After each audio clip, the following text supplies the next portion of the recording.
আমার খুব বেশি পছন্দ স্ট্রিট ফুড। আমার কলকাতার ভাড়ের চা যেটা আমার খুব পছন্দ। সত্যি কথা বলতে গেলে আমার ভ্যাকেশন যখনই মন অনেক কাজের মধ্যে হাঁপিয়ে উঠি, মনে হয় একটু ব্রেক দরকার, তখন আমি কলকাতায় চলে আসি। কলকাতা শহরের যেন আমার এটা খুব বেশি ভালো লাগে যে হেরিটেজ গুলো এত সুন্দর করে ধরে রাখে, যে পুরোনো বিল্ডিং গুলো একদম নতুন করে হয়তোবা তারা হয়তো কালার করেছে, কিন্তু ধরো পুরোনো যে স্ট্রাকচারটা, এই যে পুরোনো ব্রিটিশ আমলের যে ডিজাইন গুলো, এগুলো এত ভালো লাগে না দেখতে। আস্তে আস্তে তো পুরোনো বাড়িগুলো তো হারিয়ে যাচ্ছে। আমাদের তো ধরো এখন যেটা বলি আমরা যে কবুতরের ঘর, অ্যাপার্টমেন্ট সিস্টেম হয়ে যাচ্ছে। আগে যেমন দেখতাম যে উঠান থাকতো, সামনে বিশাল বড় লন দিয়ে বাড়িগুলো ছিল, খেলাধুলা করা যেত। কিন্তু এখন সব খালি বাড়িগুলো, এত বড় বড় বাড়িগুলো ভেঙে দিয়ে হাই রাইজ বিল্ডিং হচ্ছে, অ্যাপার্টমেন্ট হয়ে যাচ্ছে। আসলে এরকম বাড়িগুলো দেখতে খুব ভালো লাগে, ওপেন জায়গায়, না কৃষ্ণচূড়া গাছ। আচ্ছা, যদি জিজ্ঞেস করি, এই যে ভালো লাগাটা তো জানলামই, কলকাতার শহরের ভালো লাগা মানে কলকাতার শহরকে নিয়ে ভালো লাগার জায়গা কোনটা, কি ভালো লাগে? আমার কলকাতা শহর আসলে ছোটবেলা থেকে অনেক বেশি প্রিয় ছিল। একটা বিষয় আছে যে ধরো আহ শরৎচন্দ্রের বই, রবীন্দ্রনাথের বইগুলো ছোটবেলা থেকে অনেক বেশি পড়া হতো, উপন্যাসগুলো পড়া হতো, সুনীল গঙ্গোপাধ্যায়ের বইগুলো পড়া হতো। তো ওখানের যে নারী চরিত্রগুলো বা কলকাতার স্টোরি বেস যে গল্পগুলো, কাহিনীগুলো ছিল, উপন্যাসগুলো ছিল, ওগুলোর চরিত্রগুলো শুনে শুনে মনে হয়েছে যে, হয় না যে দেখা চিরচেনা, অনেক ভিজুয়ালাইজ করা যেত, এটা আমার একদম পাশের বাড়ির একটা একদম এরকম একটা ফিলিং কাজ করে। এবং স্বাভাবিকভাবে যেহেতু আমরা বাংলা ভাষাভাষী মানুষ, বাঙালি সবাই, আমরা জাস্ট হয়তো একটা মাঝখানে একটা বর্ডার আছে, এই তো, আর তো কিছু না। সবই মিল। হ্যাঁ, আর সবই তো মিল। আমাদের চিন্তা চেতনা, আমাদের আবেগ, আমাদের ইমোশন, বাঙালিরা অসম্ভব ইমোশনাল একটা জাতি। তো সেই জায়গা থেকে আমার কাছে মনে হয় যে খুব বেশি আর পার্থক্য কিন্তু পাওয়া যায় না। একটু হয়তো এক্সেন্টটা একটু 19-20, আমাদের এক ধরনের এক্সেন্ট, কলকাতার বাঙালিরা আরেক ধরনের এক্সেন্টে কথা বলে, এই যা। কিন্তু আমার ওই ছোটবেলা থেকেই যে একটা ভালো লাগা, ফিলিং তৈরি হওয়া, সেটি যখন প্রথম কলকাতায় এসেছি তখন দেখে খুব মজা লেগেছে। আমার খুব বেশি পছন্দ স্ট্রিট ফুড। আমার কলকাতার ভাড়ের চা যেটা আমার খুব পছন্দ, কুলফি খেতে খুব ভালো লাগে। তবে এটা ঠিক যে আমাদের দেশের চটপটি অসাধারণ, ফুচকা অসাধারণ, বা তোমরা যেটাকে পানিপুরি বলো, আমরাও ফুচকাই বলি। ফুচকা বলো, আচ্ছা। আমি শুনেছি পানিপুরিও বলো। পানিপুরি মুম্বাই। ও আচ্ছা, ওকে, হোয়াট এভার। তো আমার কাছে মনে হয় যে আমাদের দেশের ফুচকা অসাধারণ মজা। এটা তুমি অবশ্যই বাংলাদেশে যখনই যাবে আমি তোমাকে অবশ্যই খাওয়াবো এবং তুমি নিজেই বলবে যে হ্যাঁ, বাংলাদেশের ফুচকা চটপটি অসম্ভব মজা। আচ্ছা, কলকাতায় আসলে কোথায় কোথায় যাওয়া হয়? আমি জানি যে খুব কম সময়ের জন্যই আসা হয়, এবং গেলেও দর্শকদের ভালোবাসায় খুব বেশি মুভমেন্ট করাও যায় না। হ্যাঁ, বসতে বসতে কথা বলি। তো কলকাতায় আসলে মূলত কোথায় কোথায় যাওয়া হয়? আমার কলকাতা সিটিটাই খুব ভালো লাগে। ইনফ্যাক্ট ওই যে বললাম যে হেরিটেজ, আমার বিল্ডিং গুলো এত ভালো লাগে, প্লাস ধরো ভিক্টোরিয়া পার্ক থেকে শুরু করে সবকিছু, নিউ মার্কেটের বিল্ডিং গুলো তো এত পুরনো, বাট স্টিল এত ছোট ছোট জায়গার ভিতরে এত সুন্দর সুন্দর জিনিস পাওয়া যায়। ছোটবেলা থেকেই তো আসলে কলকাতার আসলেই তো আসলে আমরা শপিং এর জন্যই বেসিক্যালি দেখা যায় যে আমরা বেশি আসি। কিন্তু না, আসলে আমার সত্যি কথা বলতে গেলে আমার ভ্যাকেশন যখনই অনেক কাজের মধ্যে হাঁপিয়ে উঠি, মনে হয় একটু ব্রেক দরকার, তখন আমি কলকাতায় চলে আসি। ভালো লাগে আমার খুব। আর কিছুদিন থেকে আমি যে বললাম, আর এখানে আরেকটা সুবিধা হচ্ছে যে এখানে তো আমাকে ভাবে কেউ চেনে না। তো যেটা বাংলাদেশে অনেক সময় করি, অবশ্যই করি, মাঝে মাঝে করি, ডেফিনেটলি করি, সময় পেলেই যাই, মার্কেটে যাই, সব জায়গায় যাই।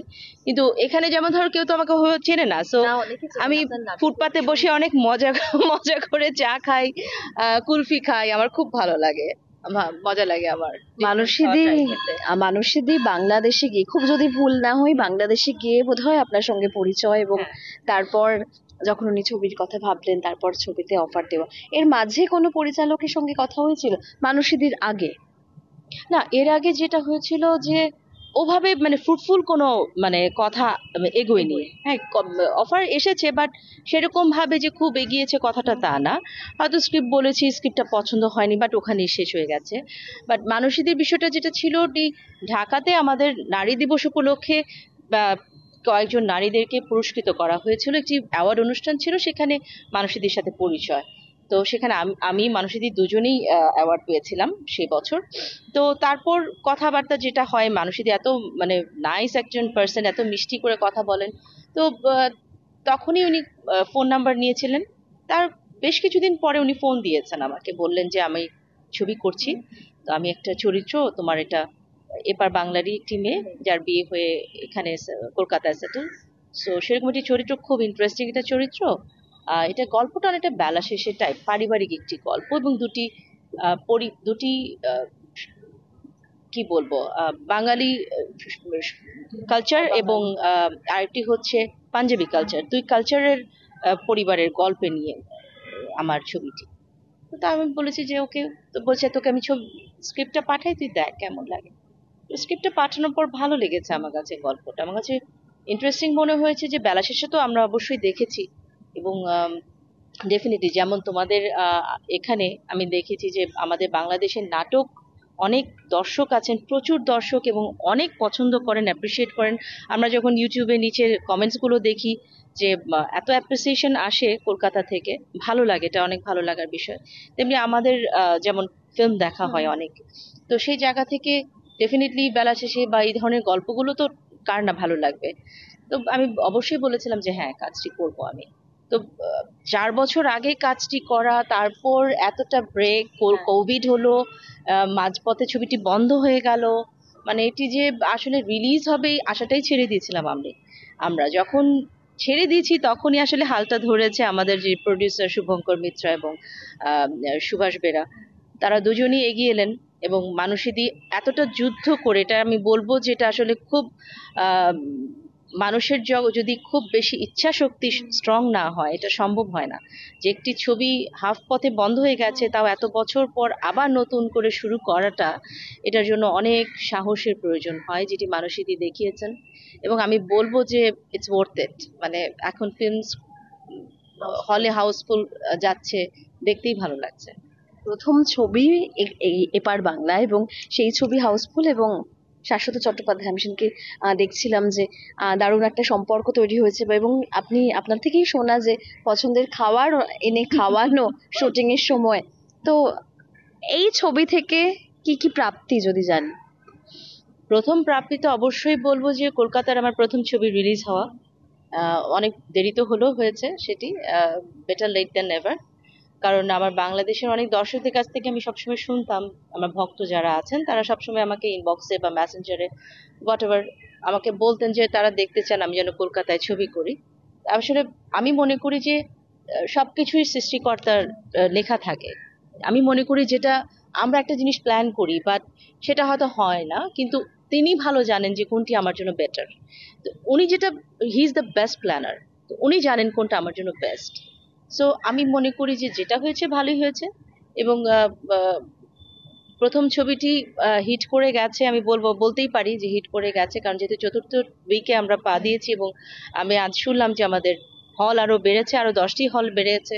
তো এটা তো নর্মালি যেটা হয়, যত উইক বাড়ে হল কমতে থাকে, তা আমাদের হল বাড়ছে, এটা তো অবশ্যই সুসংবাদ। তো এই ভালো লাগাটুকু আমি মনে করি টোটাল টিমেরই আমাদের এটা জন্য একটা বড় পাওয়া, আনন্দের বিষয়। আর আরেকটি প্রাপ্তি হচ্ছে যে এখানকার, আমি দীর্ঘদিন ধরে বাংলাদেশ টেলিভিশন বা আমাদের মিডিয়া ইন্ডাস্ট্রিতে কাজ করছি, বলতে গেলে আমার এই টেলিভিশন মিডিয়াতেই বেড়ে ওঠা, মিডিয়া ইন্ডাস্ট্রিতেই বেড়ে ওঠা, একদম ছোটবেলা থেকে যদি শুরু করি, বিকজ আমি চাইল্ড আর্টিস্ট হিসেবেই কাজ শুরু করেছি 85-তে। সো সেই জায়গা থেকে এতটা বছর মিডিয়াতে কাজ করছি, স্বাভাবিকভাবে যে কোনো শিল্পীরই আসলে একটা ইচ্ছে থাকে যে তার কাজটি যেন আহ, অনেক অনেক দর্শক দেখে, সেটা শুধুমাত্র একটি দেশের গণ্ডির ভিতরে নয়, আবদ্ধ নয়। মানে শিল্পীর কোনো আসলে সীমা থাকা উচিত না শিল্পীর কাজের ক্ষেত্রে। এটা শিল্পী যে কোনো জায়গায়, মানে তার কাজ সারা বিশ্বের মাঝে ছড়িয়ে যাক, এটি সবাই চায়। তো আমিও মনে করি যে কলকাতার দর্শক এতদিন আমাকে আমাদের নাটকের মাঝে দেখেছেন, পারফরমেন্স দেখেছেন, বাট ফিল্মে কখনো দেখেননি। তো এই প্রথম দেখেছেন, এটা অবশ্যই একটা ভালো প্রাপ্তি। একটা ওয়ান্ডারফুল টিমের সাথে আমি কাজ করেছি, কো আর্টিস্টরা চমৎকার কো আর্টিস্ট, এবং পার্সোনালি আমি প্রত্যেকেরই কাজের আমার দেখার অভিজ্ঞতা আছে। এবং আমার অনেকেই, আমি অপুদার অনেক ভক্ত, মানসীদির ভক্ত, খরাজদার অভিনয় আমার অনেক পছন্দ, দেবদূত আমার অনেক ভালো একজন বন্ধু, কো আর্টিস্ট। আমি তার আগেও তার সাথে কাজ করেছি। চমৎকার একজন মানুষ তিনি। কনিনিকাদি চমৎকার একটা মিষ্টি মানুষ, খুব আপন করে নেন সহজে, তার ভেতরে কোনো অহমিকা কিছু নেই। তো অপুদাও সেম। সো এই যে এত ভালো ভালো মানুষ, মানুষের কথা তো মানে সবকিছুর ঊর্ধ্বে, মানে এত মানে এত বড় একজন অভিনেত্রী, এত বড় একজন ব্যক্তিত্ব, কিন্তু তার মধ্যে কোনো অহমিকা নেই। তিনি এত মাটির একজন মানুষ, এত সহজে আপন করে নেন। তো এই বিষয়গুলো আসলে আমি বলবো যে অবশ্যই বড় পাওয়া। একটা সুসম্পর্ক হয়েছে এখানের, যেমন অনেক দর্শকরা আমাকে এর সাথে ইন্টারাকশন হয়েছে আমার হল ভিজিটের সময়। আর সব অর্গানিক খুব রিয়াকশন, হ্যাঁ, কালার্ড নয়। এটা না একদমই না, এটা খুব ভালো লাগে। আসলে হয় কি জানো, যখন তুমি হল ভিজিট করতে আসবে তখন মানে হল ভিজিট করতে গেলে কিন্তু একদম ইনস্ট্যান্ট দর্শকদের রিয়াকশন গুলো পাওয়া যায়, ভালো মন্দ, একদম কারেন্ট ওপিনিয়নটা পাওয়া যায়। তো এটা যখন পাচ্ছিলাম, ভালো লাগাটা আসলে আনন্দটা ওটাই। আহ, যদি বলো প্রাপ্তি কি, প্রাপ্তিটা ওটাই যে দর্শকদের ভালোবাসাটা পেয়েছি, এটা অনেক বড় প্রাপ্তি। সেদিন তো বোম্বাদা এসেছিলেন। হ্যাঁ, তো কি বললেন তিনি ছবি দেখে? আমি পার্সোনালি বোম্বাদার অনেক অনেক অ্যাডমায়ার করি ওনাকে।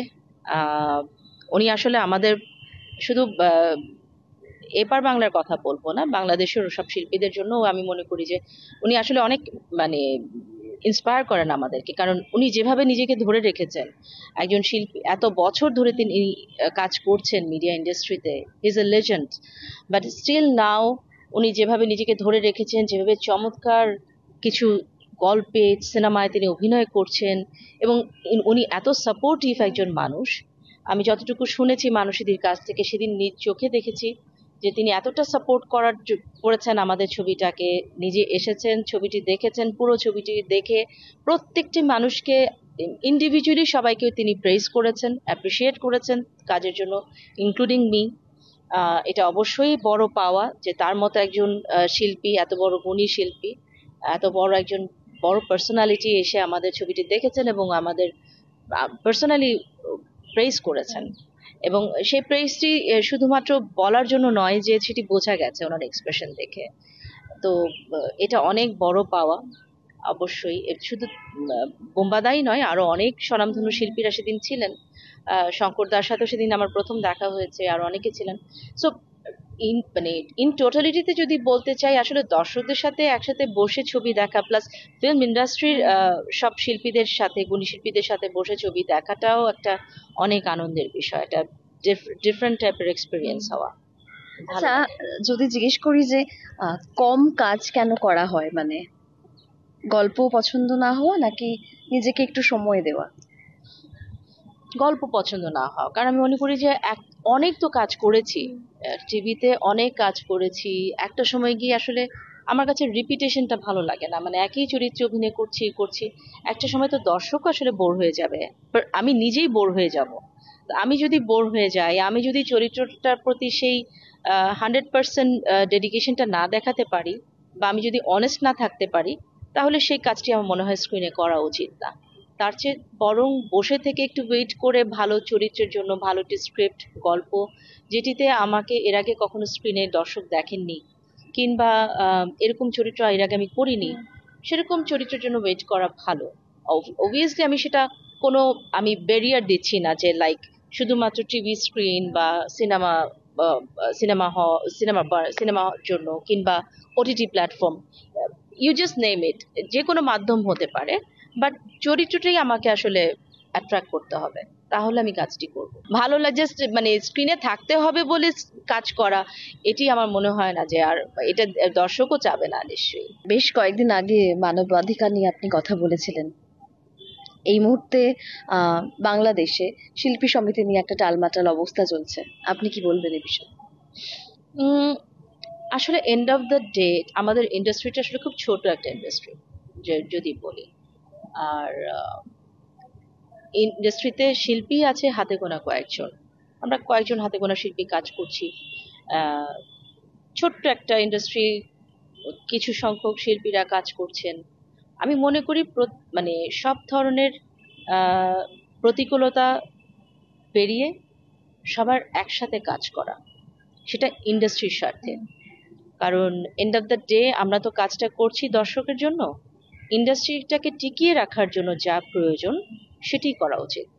সেটার জন্য যদি আমাদের সব ভেদাভেদ ভুলে, ঝগড়া বিবাদ ভুলে, আমাদের সকলকে যদি এক হয়ে হাতে হাত মিলিয়ে একটি টার্গেট নিয়ে, একটা প্রপার উদ্দেশ্য নিয়ে যে না আমাকে ইন্ডাস্ট্রিটাকে বাঁচাতে হবে, এই ইন্ডাস্ট্রির স্বার্থে আমাদের সবাইকে এক হয়ে কাজ করতে হবে।